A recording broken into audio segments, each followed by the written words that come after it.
Enough taters, Uncle Jed? Don't hardly look it, Jethro. Well, a pea, pretty near 2 dozen. Better fetch me the peelings. I got a feeling that's where most of the taters is.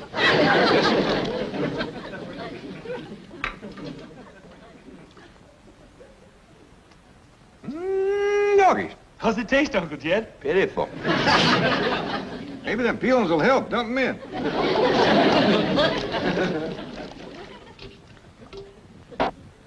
Doggone, it just don't seem right, us doing women's work, whilst Granny sits in front of that TV set all day.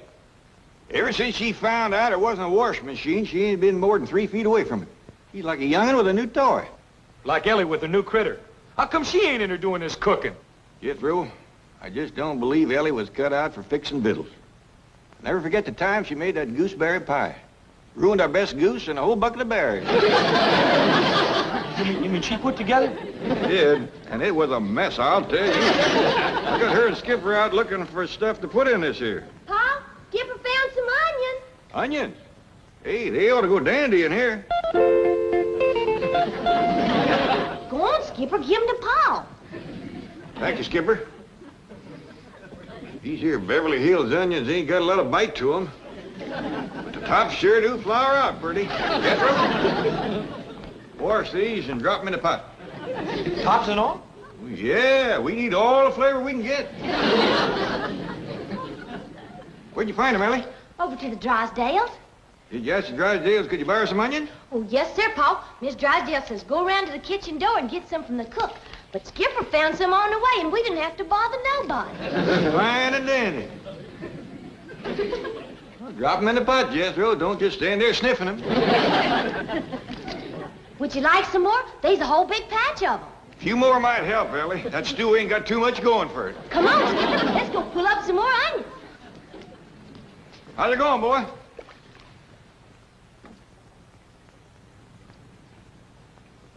Better? Still pitiful.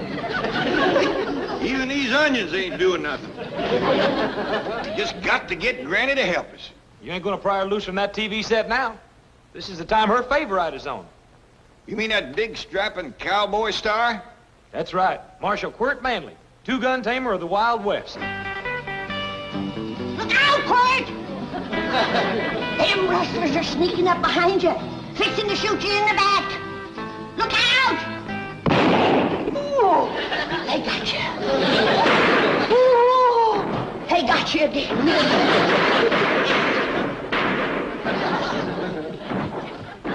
Oh, you're done for now, Quirt. That's it, you dirty cowards! Right off and leave them with a back full of bullets!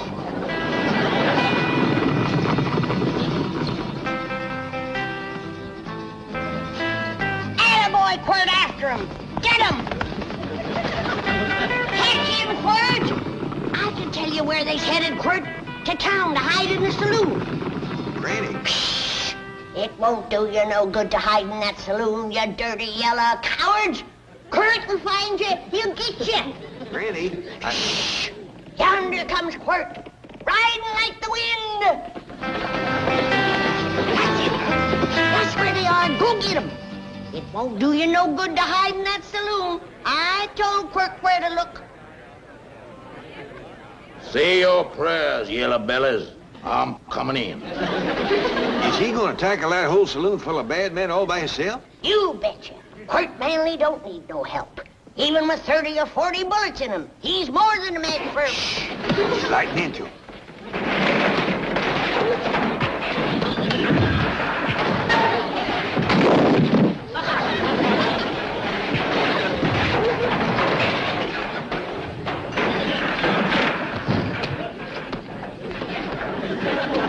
See, Jed? I told you he didn't need no help.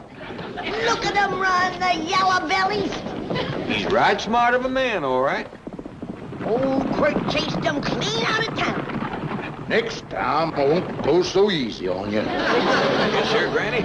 He sure is a rip-snorting fighter, old Quirt. Oh, look yonder. Now he's fixing to wrestle his horse. No, Jed. After a fight, he always hugs old Silver Trigger. And then he rides off into the sunset. See? Fine figure of a man. Sits tall in the saddle. Well, don't he have no sweetheart like who Gibson always had? No. Ain't no girl good enough for Quirt Manly. He only loves his horse and his dog. Him and Elly sure hit it off. Both of them being fond of critters and neither one of them having a sweetheart. Yonder goes the man for Elly May. If he can tame the whole Wild West, I reckon he can tame one wild girl. Leastwise, he'd have a fighting chance. Whereabouts would a fella go to find old Quirt? Off into the sunset, I reckon. That's where they always go.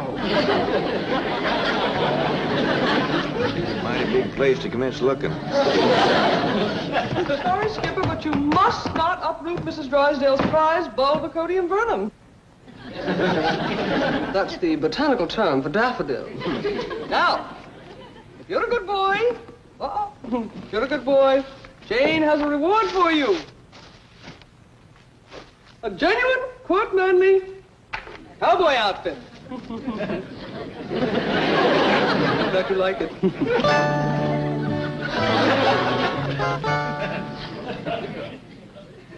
Oh, howdy, Miss Jane. Greetings, Jethro. And how is my strong, handsome, manly hero today? Well, you'll have to ask Granny. She's the one who watches him. Watches who? Quirt Manly. Oh, you thought I was referring to the television star. Oh, I know you're hungry, Skipper. So am I, but this stew ain't nearly ready yet. Stew? Jethro, what are you putting in there? Everything I can lay my hands on. It ain't got no flavor at all. Oh, no, Jethro. Not tea.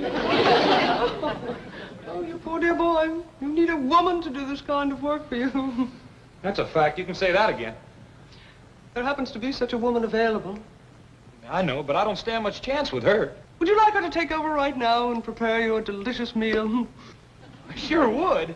Then drop to your knees, my handsome one, and ask me the question that is in your heart.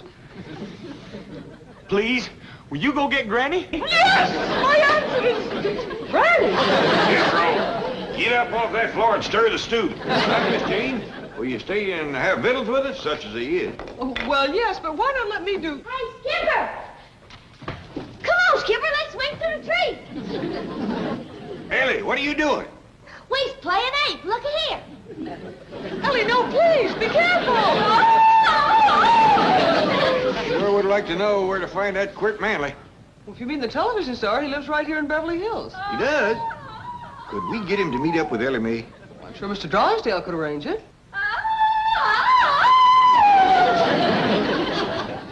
I sure wish he'd hurry. That little monkey's liable to get himself hurt.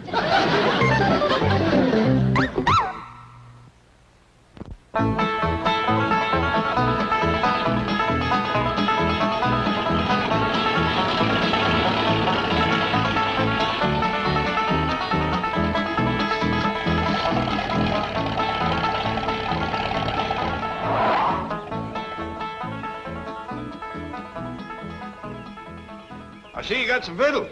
Well, yes, sir, Uncle Jed. Told the fella down at the store about Granny watching TV all day instead of cooking. So he sold me these TV victuals, all packaged up and ready to eat. Well, that's fine. Now, when Quirt Manly gets here, we got something else to offer him besides that pitiful stew. Is Quirt Manly coming here? That's right. Now, I want you to get the truck around back so when he rides up here, his horse won't shy at it. Yes, sir. And see your guns clean good. We'll ask him to give us some shooting lessons. But we know how to shoot. Not like that, rascal. Granny says he can drop 7, 8 rustlers with one shot. That ain't all. He's got a couple 6-shooters that shoot all day without reloading. Well, I can't wait to meet that rascal.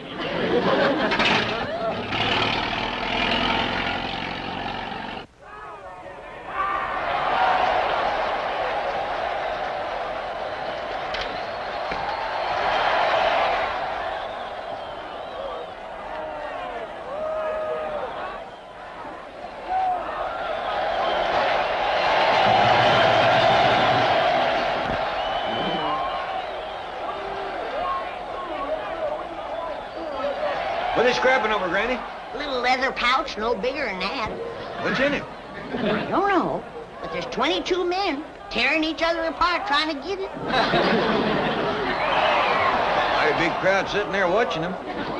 but not one of them has lifted a finger to stop that terrible fight. That little feller in the striped shirt seems to be trying. Him? He keeps blowing a whistle and hopping around. The minute he turns his back, they line up and go to scrapping again. Granny, Mr. Clappett, Quirt Manly just turned into your driveway. Quirt Manly! Yes, I knew Mr. Drysdale could arrange it. Quirt could whoop the whole bowl full of you. Come on, Granny. Miss Jean, you find Elly Mae and get her into a dress. Yes.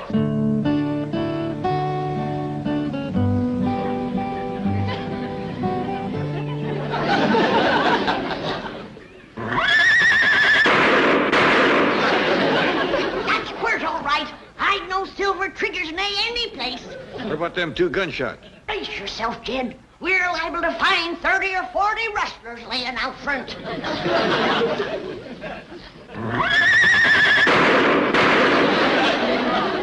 Don't shoot, Quirt. We ain't rustlers. We's friends, Miss Manly. That we is. How come you ain't riding Silver Trigger? Did them dirty rustlers get him? We'll have to find him, but I ain't no Quirt Manly. Kid, there's only one man like him.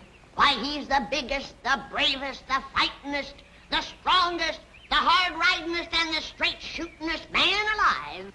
Are you people putting me on? Who said that? Somebody back here? That you spoke, Mr. Manly? Oh, yeah. Well, sure it was. I got a sore throat. Sometimes the voice just sneaks out that way. Come on in, Quirt. I'll doctor you. Ain't got the time, ma'am. Ain't got the time. Still, I'll autograph a couple of pictures for you before I go.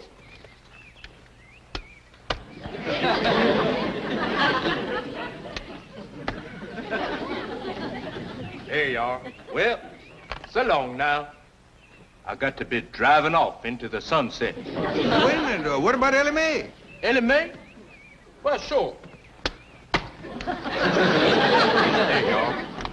Mr. Clappett, Elly Mae is swinging through the trees with Skipper and refuses to come down. I'll go fetch her down if you can keep Mr. Manly from leaving. Please don't go, Quirt. Well, sorry, ma'am, but gotta hit the trail.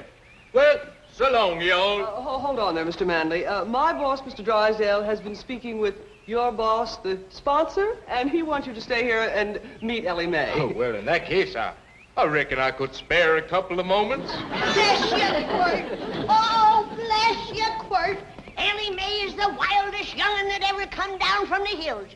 But if there's one man alive who can tame her, it's big Quirt Manly. Well, thank you, ma'am. Thank you. I wish I was 10 years younger. I tell you right now, I'd give that Elly Mae a run for her money. I always was partial to tall men.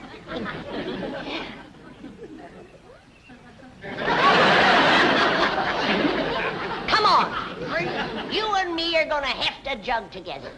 Oh, I know you don't drink, but it won't hurt you to fall off the wagon just once. Elly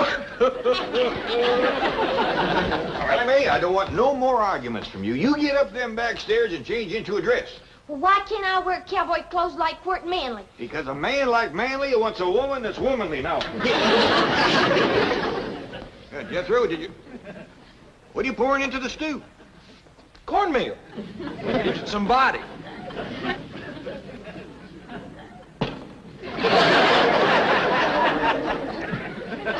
Now, you sit down and make yourself to home while I run upstairs and fetch Elly Mae. If you want to see a real rip-snorting fight, turn on the TV. There's 22 fellers are having a real knockdown and drag-out. Of course, you could whoop them with one hand.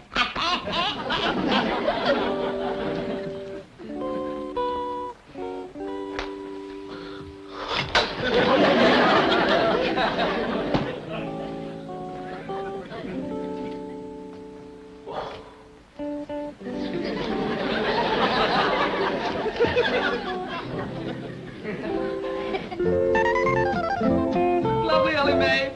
Simply lovely. Here. I'll go the back way and get your father. Yonder he sits. That's him, with the broad shoulders and hat. tall in the chair, don't he? Sure does, Granny. Wait till he stands up. Your heart will jump right into your mouth. Mr. Manly, this here is Elly May. Howdy do. Let's make your acquaintance. Dad! The rustlers must have jumped Quirt whilst we were out. Look, look! We gotta catch him, Granny.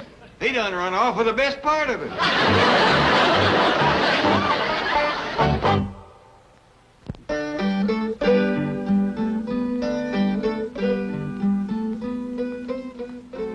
Granny, I know you've had a cruel blow seeing your hero come apart like that right in front of your eyes, but you can't drown your sorrows in a jug.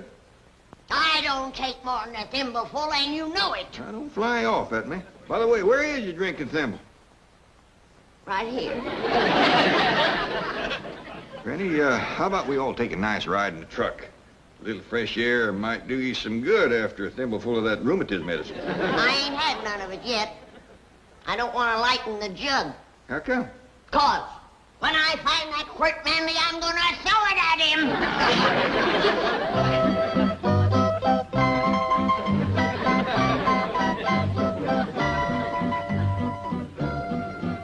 Gee, that's the first time I've ever seen a swimming chicken. Shucks, that's nothing. I got a cat that swims, too. And a rooster that plays dead, a dog that climbs trees, and a turkey that shakes hands. My goodness, I just love animals like these. That is, the little ones. Big animals like horses kind of scare me. But you ride like the wind on TV. Oh, that's not me, Elly May. That's my double. He does my riding, shooting, fighting, falling off cliffs and things like that. I have another double who does the deep voice for me. I call him my double-double. What do you do, Mr. Manly? Oh, please, Elly May. Call me Henry. That's my real name, you see. I'm only on the show because my father's the sponsor. They just use me for close-ups. They say I have a sincere face. Got a nice face. I like it. Oh, thank you, Elly May. I like your face, too. And now that I come to think of it, I like the rest of you. Did you notice that rhymed? Yeah. Well, that's what I really like to do. Make up poems for girls like you. Well, there goes another one right there. They just pop out of me at times. Would you like me to make up a poem about a raccoon? I sure would, and Elmer would, too. Very well. I like the raccoon because he is so filled with goodness and generosity. Well, look how he gives us his skins for use on our garments and other apparel. In addition, raccoons act natural and don't put on airs, as do skunks and old turnips. You're up, Granny. Someone here to see you. Well, I don't want to see him. He reminds me of Quirt Manly. Oh, he's a heap more of a man. Handles a gun a heap better, too. He's the one that ought to be on TV.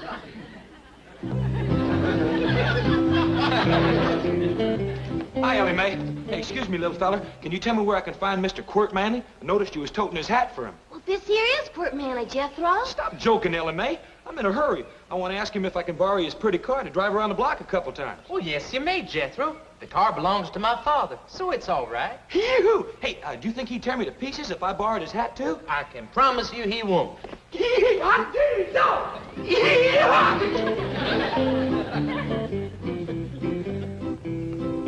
Mr. Manly, could I have a word with you, please? I know what you're going to say, Mr. Clampett, and I don't blame you for wanting to shoot me. Oh, ain't nothing like that at all. I just want to talk to you about Granny. Guess I must have been a terrible disappointment to her. She is a mite let down, but I think we can pull her out of it if we all tug together. Now, first off, I'm going to learn you how to shoot a gun, and Elly here is going to learn you how to fight.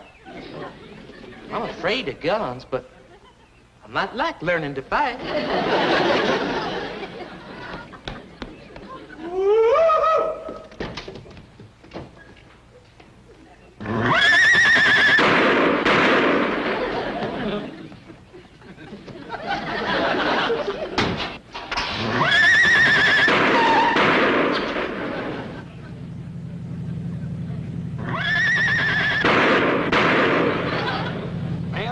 jumped in the car like that, especially with me going pretty near 30 miles an hour.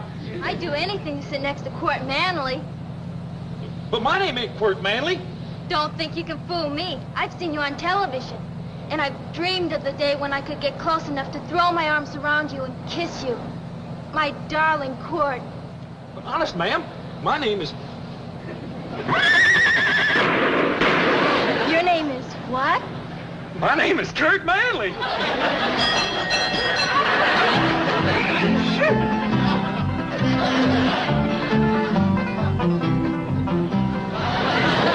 fight over me, girls. There's plenty for everybody. I tell you, Granny, that little feller is a crack shot. He can stand on our front porch and light a match clean out by the front gate with a 6-shooter. I don't believe it. Come on out, he'll show you. Jed tells me you're pretty good with them 6-shooters. Granny, he's a blue-tailed marvel. He's gonna whip out them guns and bam, bam, bam, light them 3 matches stuck in the ground down there this side of the wall. I believe it when I see it. All right? Where you going? Oh, I can't bear to watch him. He puts me plumb to shame. Well, come in shooting.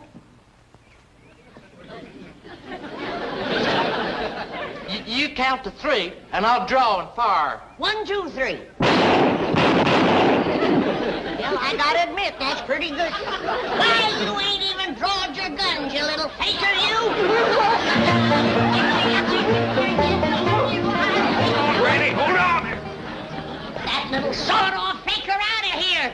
But Elly's right fond of him. You see, Granny, some heroes is fighters and some heroes is lovers, and I reckon that little cowboy is a lover. Oh, gosh. I'm gonna get my shotgun and blast the inside out of that lying TV set, and if he ain't going by then, he's next. Granny, wait.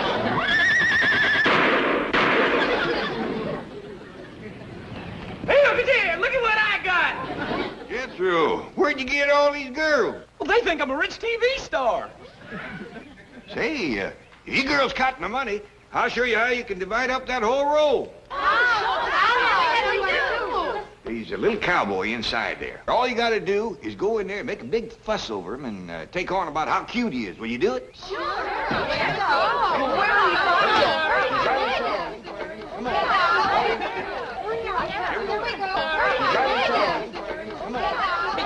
But Uncle Jeff, them girls was mine! You'll get him back, Jethro, as soon as they show Granny what a ladies' man little Quirt is. The house is swarming with girls. Yeah, and you see who he's all crazy about? You betcha. He's a real star, that little feller.